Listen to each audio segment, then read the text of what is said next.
¿Cuándo te diste cuenta que te podías dedicar profesionalmente al pádel?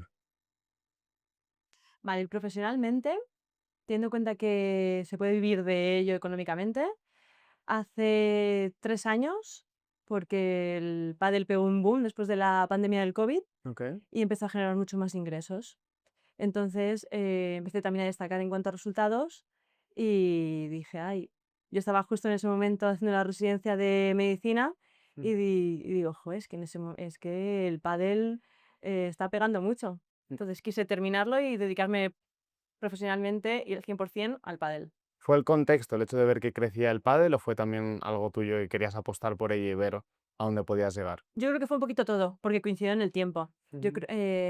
Cuando era menor destacaba en competiciones de menores, fui campeona del mundo en varias ocasiones, pero en aquel momento el nivel económico del pádel era pésimo y evidentemente siempre se perdía dinero. Entonces en ese momento no pensaba ni que era bueno, sí, en ese momento sí pensaba que era profesional, pero no realmente. Sí, que no se puede. Hasta años más tarde no me di cuenta. ¿Y tienes alguna frase o algún pensamiento que te repitas en momentos de presión? Sí que puedes porque lo has hecho ya. ¿Y eso te lo dices en general o sea, te lo dices en No esos me acuerdo. momentos? O Ya, debería decirlo más. bueno, si te va Soy de bien, mi psicólogo. desde luego, desde luego. Y ahora para un amateur, ¿qué consejo le darías para alguien que empieza a jugar al pádel? El consejo que daría, siendo honesta, y aunque me puedan criticar, es juega sencillo.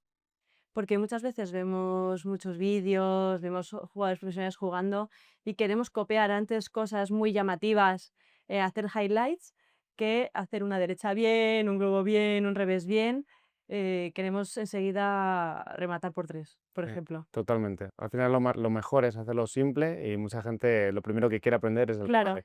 hazlo simple bien y cuando ya lo tengas bien, empieza a hacer cosas más bonitas, digamos.